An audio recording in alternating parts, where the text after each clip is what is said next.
Yeah, hello there, Glenn and Lou. A lot of new information from authorities and also some witnesses we spoke to.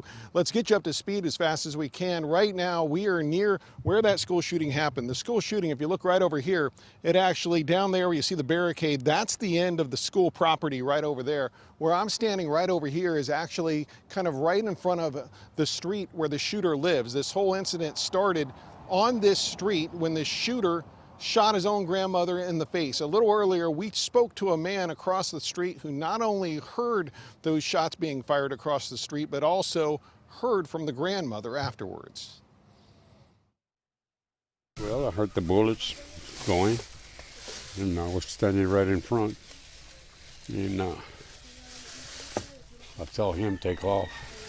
He didn't know how to drive, so he couldn't even get it out of the park.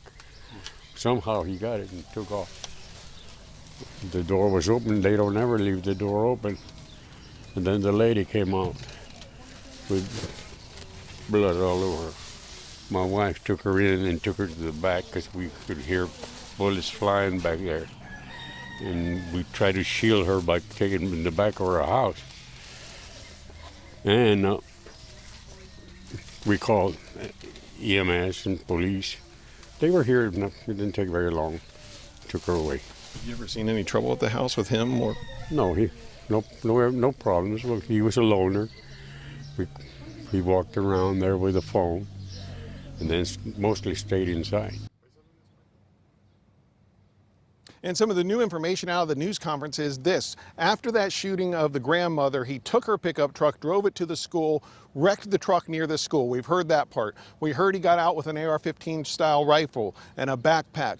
After that, we were previously told that he was engaged by a school resource officer before he made his way into the school. Today, officials said that's not the case. They say they now believe there was no school resource officer on site. He was not engaged. He had no resistance between his pickup truck and the school. They believe he got in through an unlocked door at the school. Here's a little more from officials on that. He walks around, he sees two witnesses at the funeral home across the street from wrecked. He engages and fires towards them. He continues walking.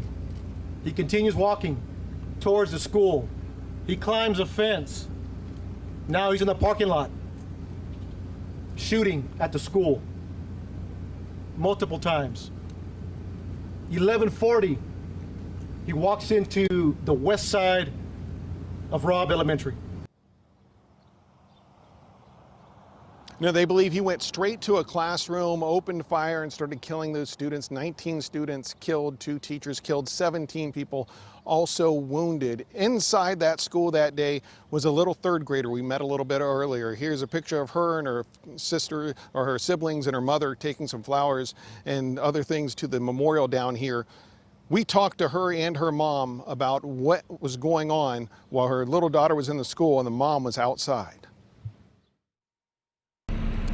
We're coming to leave the stuffed animals for all the kids that passed and lost their lives. And some of my daughter's friends.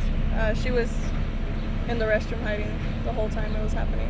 Oh my gosh, you must have been going crazy as her mom. Yes, of course. I was parked in the front waiting to see if I saw her. Gave it a few minutes. I actually told my mom I'm gonna go in if she doesn't come out in a few minutes. And luckily she ran out with some police officers and just got off and grabbed her and ran. How are you feeling today? Just a little sad. Just my mom, friends, kids died. I hope we pray for them. As for the investigation, a lot of things still going on. That news conference they held a little earlier was very short. They didn't take a lot of questions. There are still a lot of questions out there. Some people questioning why it took so long for law enforcement to get inside. It looks like it was about an hour that gunman was inside the school. Now, they did say today that other officers did go in and try to engage them, but the gunman was shooting back, so they were trying to basically stall for time, if you will. That's probably not a good phrase, but basically keep him engaged until the tactical team could get ready and go inside. The tactical team did eventually go inside, shoot and kill the gunman, but a lot of questions around how much time it took, whether they should have done things differently.